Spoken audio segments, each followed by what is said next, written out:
cybercrimes have cost the global economy about $6 trillion, with that amount expected to increase to about $10 trillion by 2025. At least 8 suspects were arrested this week and face conspiracy to commit mail fraud and money laundering charges. They allegedly preyed on widowed and divorced women and conned them into thinking that they were in romantic relationships. Cybersecurity advisor and Interpol ambassador Andy Mashaile joins us now to explain how South Africans can be cyber savvy, so to speak. And Andy, thanks very much indeed for your time. It's great to have you on the program, especially for this important issue. We'll speak about the tips and tricks in just a moment. First, help us paint the context, if we can. How widespread is something like cybercrime in a country like ours?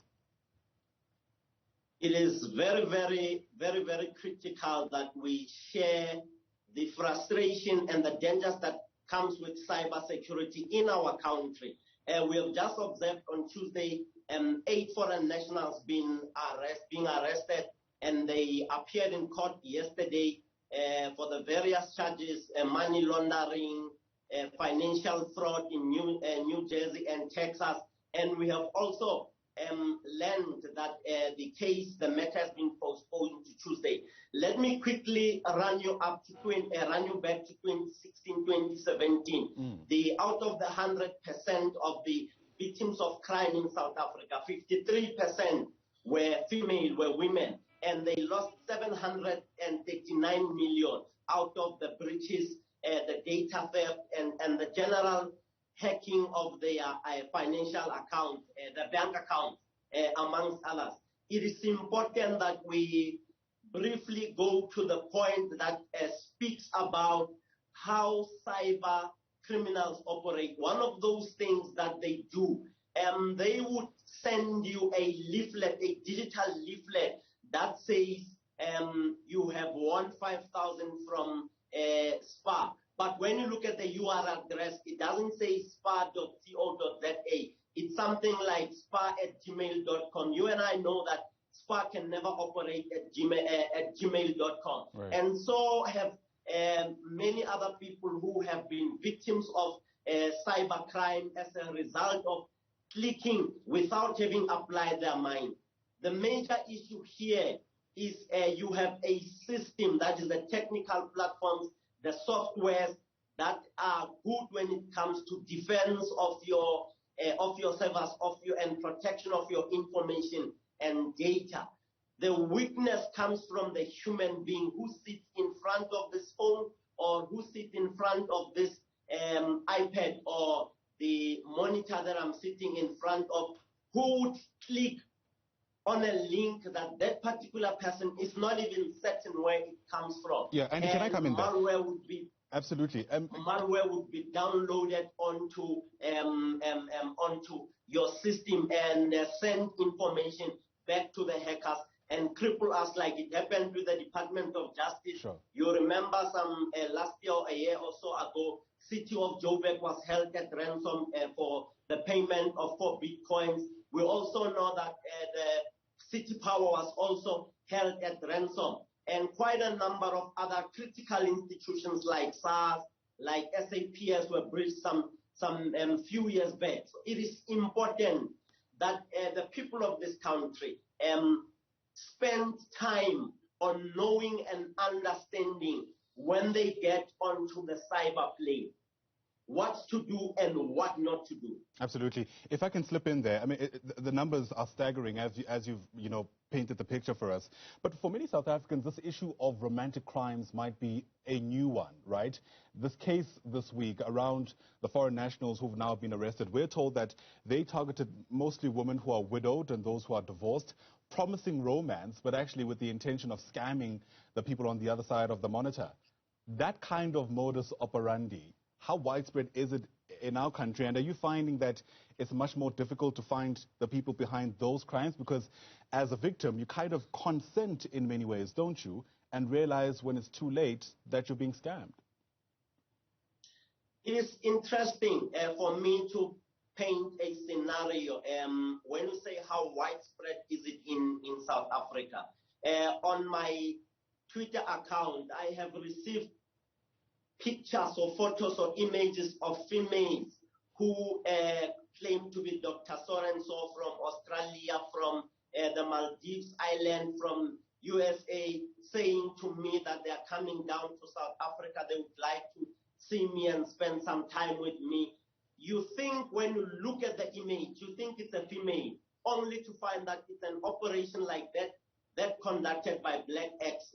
By the way, those 8 foreign nationals who were arrested on Tuesday by the Hawks FBI, U.S. Secret Service, and Interpol, and all the law enforcement agencies have indicated that they belong to a group based in Nigeria called Black X. Let me scare you and say 2 years back, an organization called Silent Stalin based in Nigeria was able in 2 months to steal 1 billion from a number of businesses operating a scam called vendor email compromise, where they go into your system after a witness of one of the members of the organization clicking, pretending to be the CEO of that company, going through to your vendor database, those vendors that you're supposed to pay. Right. What was very dangerous about that vendor email scam that was busted by law enforcement agencies worldwide was that they go into your network.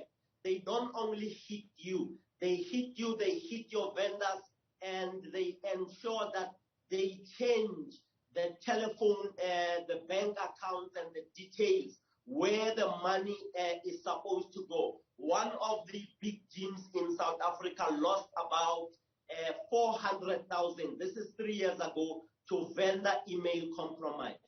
Sure. 1 billion rand in, I think you said, a year is a lot of money. What are the prospects of being able to recover that money once it's gone? I assume it's 0 to none. Law enforcement in the world has what it takes to recover the money. Let's tell you where the problems lie. The problems lie in some of the members in the value chain who would cooperate with scammers, who would cooperate with these bad guys. I normally spend some time at the Sentin police station just to study, because Sentin is one of those centers. Sentin, Bryanston, that area around is one of those centers where you find a lot of scammers, your foreign national guys. When they have feuds there out of the split of the money, they would come and meet outside of the police station. And when you speak to some of them, they would tell you that it's easy to do damage to South Africans because our people are not up to scratch when it comes to the knowledge of cyber security and the impact of cybercrime. This afternoon at 1400, between 1400 and 1500 hours, we will be having a webinar on how to be cyber smart, how to ensure that people understand the operations, the modus operandi of the cyber criminals. On the panel, I'll be having Mr. Wilfred Rettigan, who's a former FBI retired FBI special agent, specializing in investigations, specializing in what we call business email compromise, which is one of the scams that the scammers use to target big business, be it your Discovery, be it your SABC, be it all of these big shots, ENCA. Will has been investigating this scam for 4 years. He's got 4 years experience. We also have Mr. Herb Nielsen, who has 30 years experience with the U.S. military, who specializes in cyber intelligence. And we have Mr. Kyle Pillay sitting on the panel at between 1400 and 1500 hours. This afternoon, it will be 10 a.m. in the U.S., so it will be a Zoom kind of connection. Yeah, got you. Where else do you reckon the gaps lie? I mean, we spent a lot of time trying to empower people to ensure that they safeguard themselves against being the victims of cybercrimes, but is that where it starts and ends in a context where the cybercrimes bill in our country is yet to be finalized yet? the cyber law can be enacted, the regulations can be finalized. In fact, we're supposed to have my brother, my friend, one of our leaders, General Libya, participating on the panel, but due to other serious engagement, couldn't be on the show this afternoon. Indicated to me that regulations will only be finalized and implemented, making it easy for law enforcement agencies in our country to be able to deal with cyber criminals. Let's tell you that the problem is not legislation. The problem is the people, members of the community out there who throw out their financial statements without tearing them. Our people who throw your statements from Ellerins or Sales House, if you remember that shop of many years ago, the scammers would go and do hunting, data hunting, or information hunting from your waste bin. So it is against that background that we say legislation is good. The behavior of the people contributes towards our people being victims of cybercrime. The widows and divorcees who were scammed and lost 100 million. In the US, they lost about 6.8 million US dollars. They have cases. These 8 gentlemen will definitely be extradited to the US. They've got cases in New Jersey and in Texas.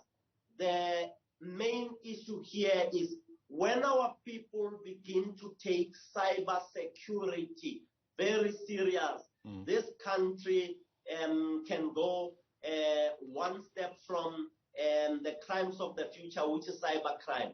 By 2030, the first phase of Lanseria Smart City, which is going to be operated on the Internet of Things and 5G, will be finalized. You and I will be buying houses in that area, in the Lanseria. And you can imagine the nature of the criminal that's going to be attracted to that area is going to be an expert who understands IT. Remember that your cars by 2030, some of them will be having chips for your license plate recognition and your automatic vehicle location. So there's quite a number of serious impact and damage that will be done when our people do not take cyber security as priority number 1 when it comes to safety and security. Sobering warnings there. Hopefully they land where they should. Thank you very much for your take and insight this morning. Andy Mashaile is an Interpol ambassador, also the cybersecurity advisor. Once again, thanks very much indeed.